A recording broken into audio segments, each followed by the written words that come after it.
교회를 나가다가 보면 식당들이 여러 곳이 있습니다. 그런데 큰 길로 나가서 오른쪽으로 살짝 돌아보면 고기 박사 초계 막국수라는 식당이 있습니다.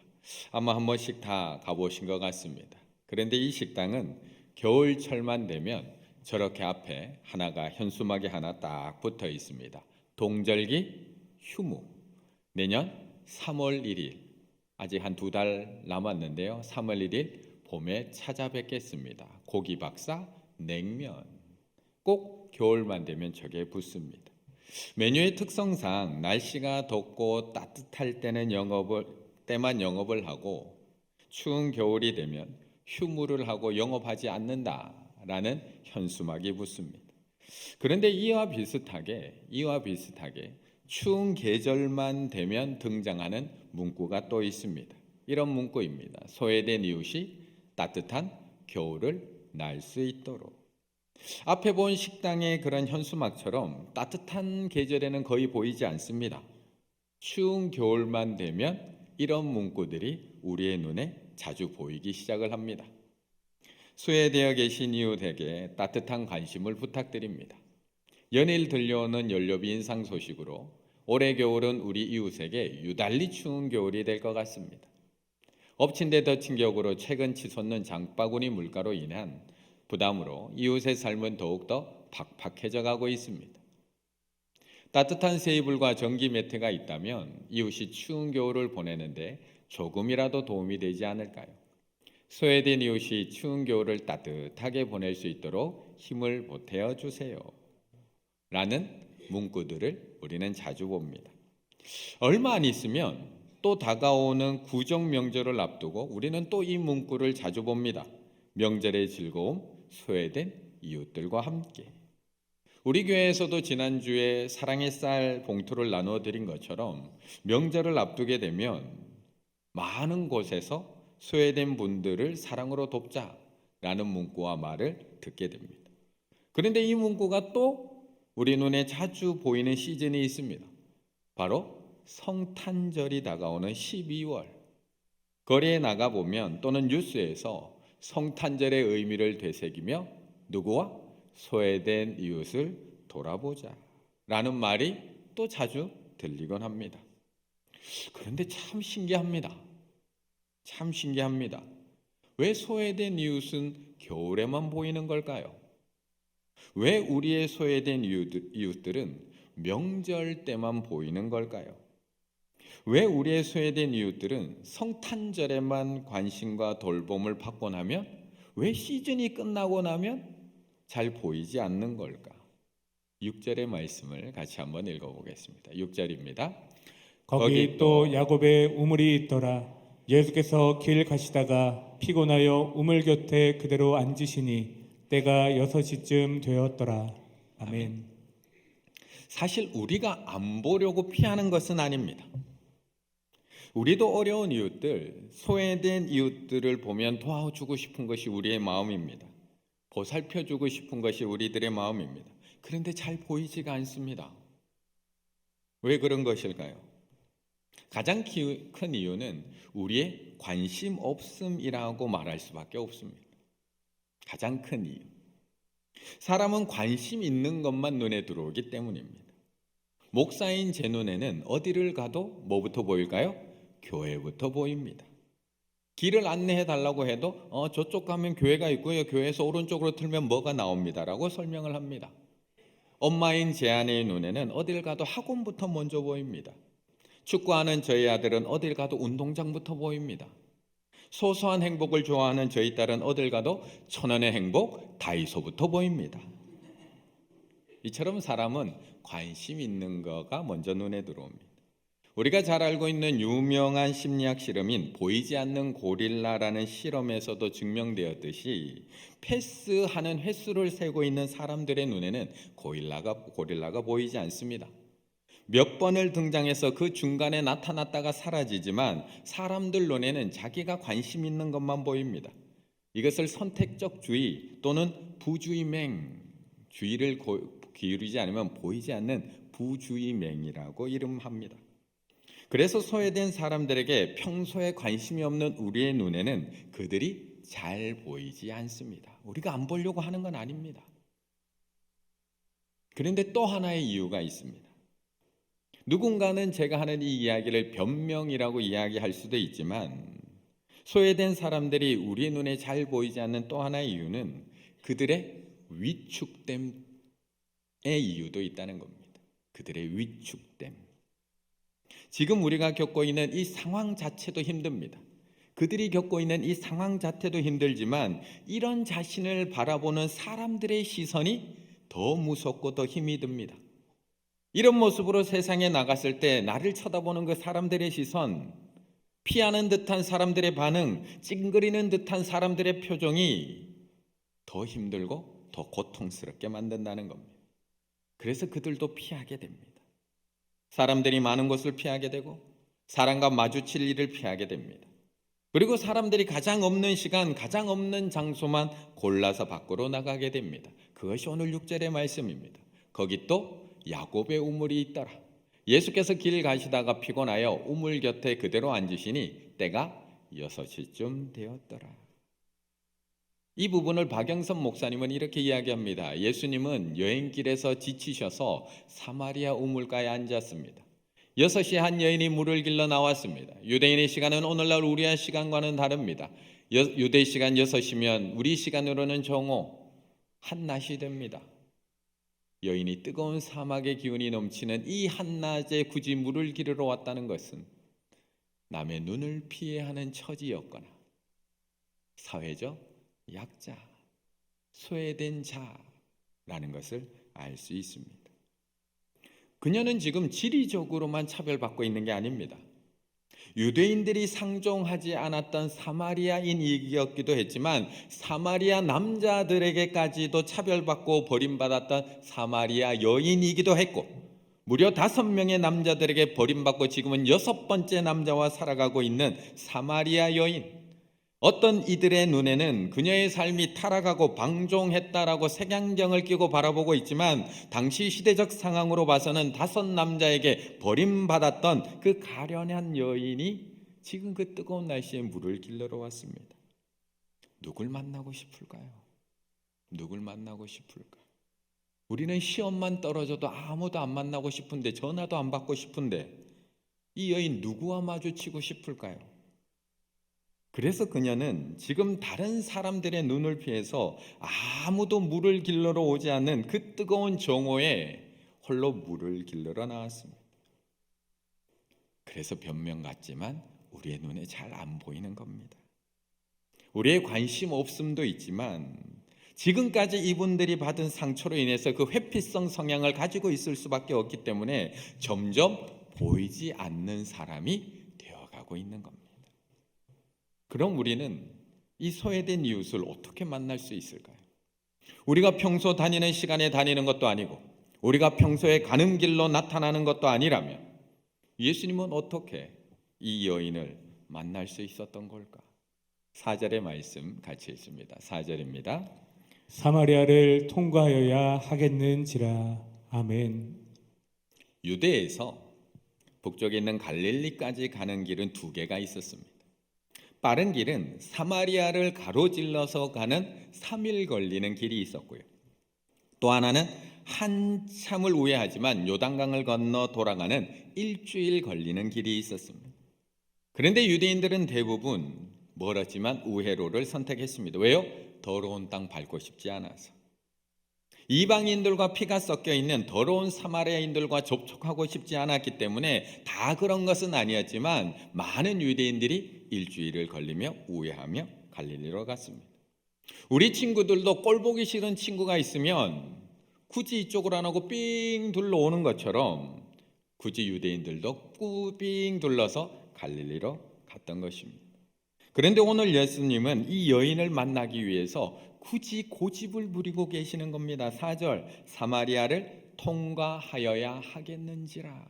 사마리아를 통과하여야 하겠는지라. 그냥 우리말로 보면 되게 단순해 보이는 말씀이지만 헬라어를 직역한 영어 성경에는 it was necessary, 꼭 필요한 일이었다.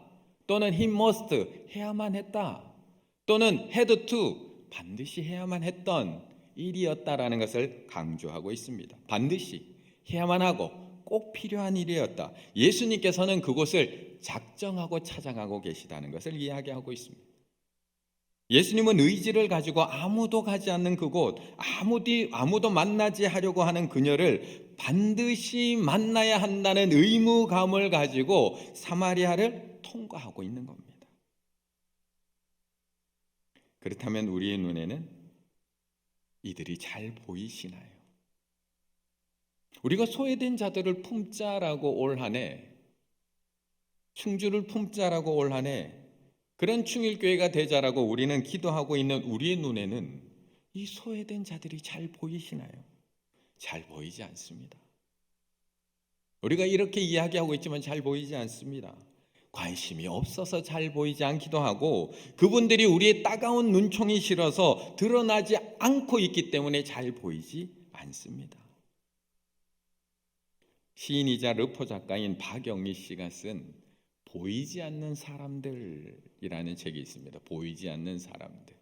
한 15년 정도 전에 나온 책인데 이 책에 보면 우리 눈에 잘 보이지 않는 사람들에 대해서 이야기하고 있습니다. 이런 사람들입니다.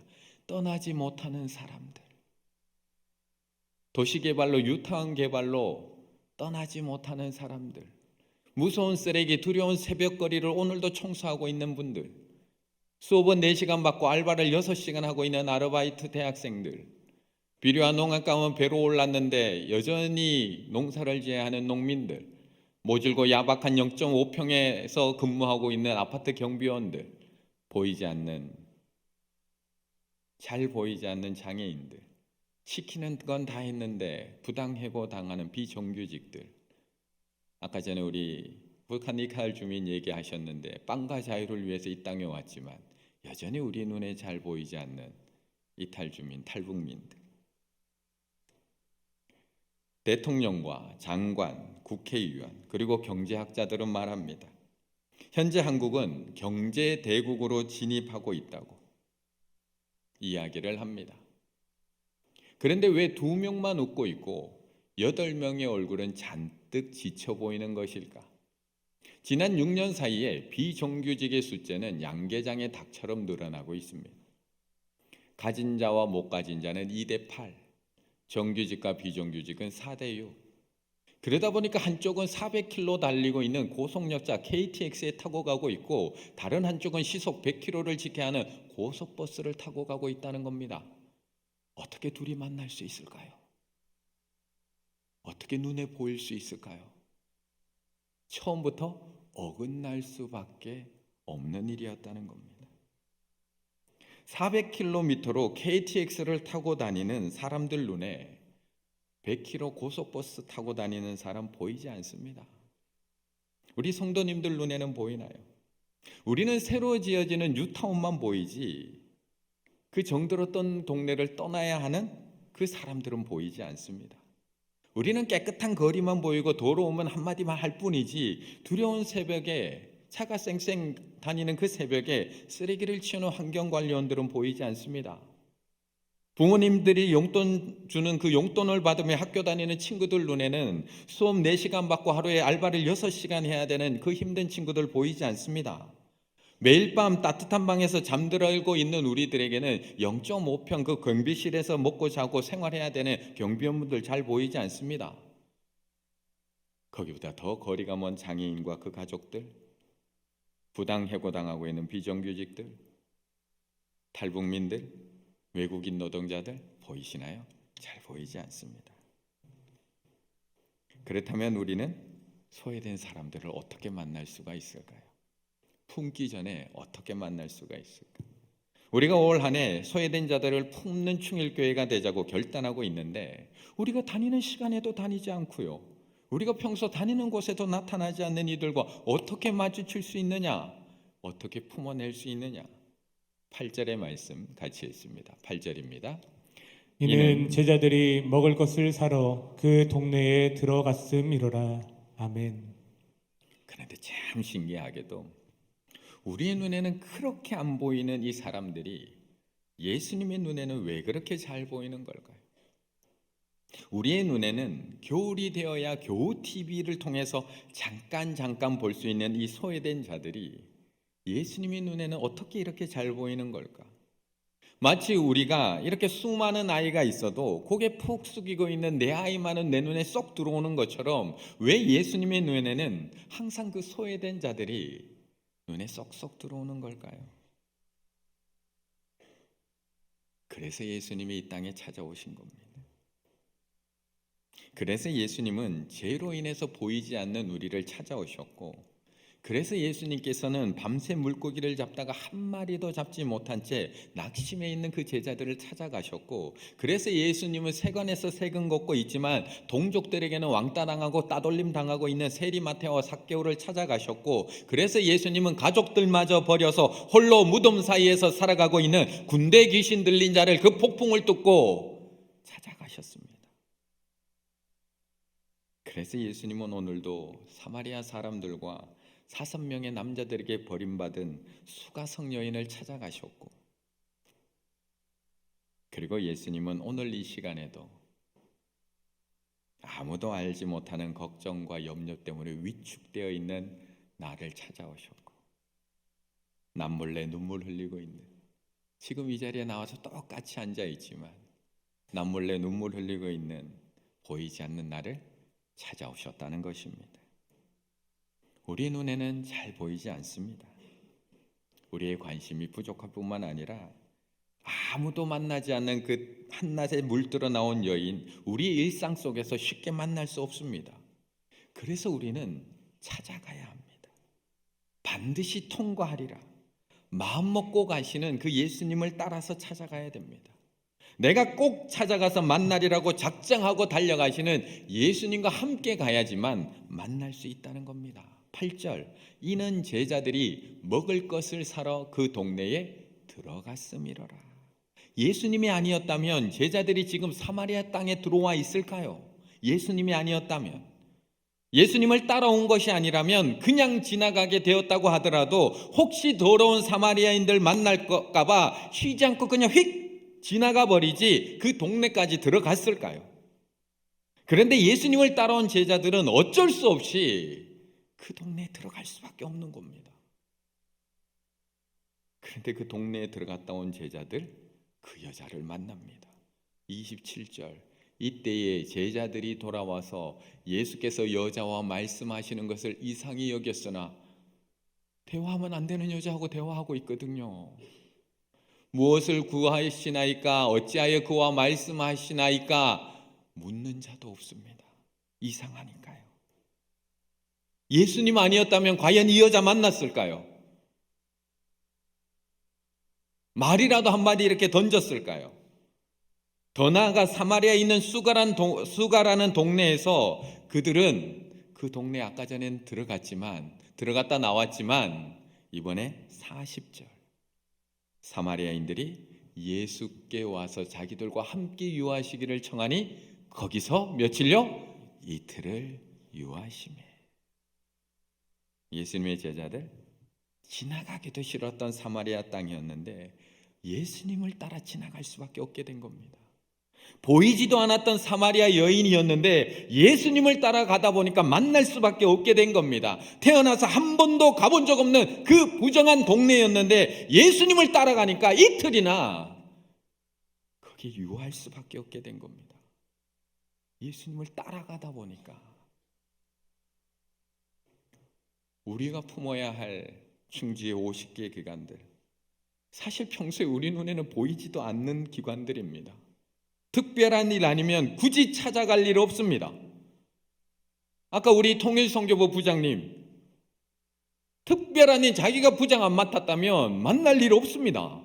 보이지 않는 사람들입니다. 미자리 교회 부장이 되지 않았다면 그 미자리 교회들 1년에 한두 번 부장이 되어서야 찾아갈 수 있는 겁니다. 찾아갈 일 있으신가요?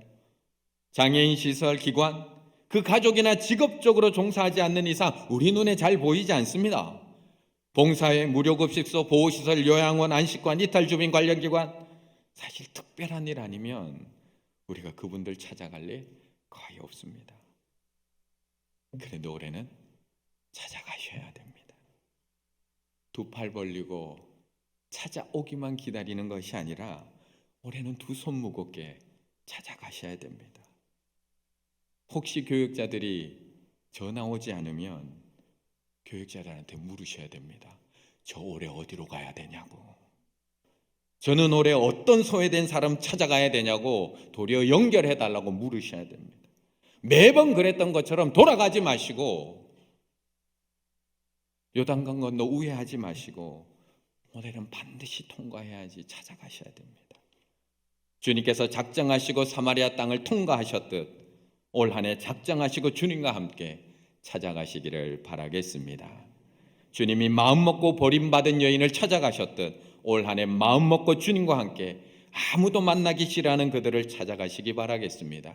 주님께서 저들의 동네에 들어가서 이틀이나 유하셨던 것처럼 올 한 해 소외된 분들과 관계 맺기 시작하셔서 점점점 더 깊은 관계를 맺어가실 수 있는 우리 충일의 가족들 다 되시기를 간절히 바라겠습니다.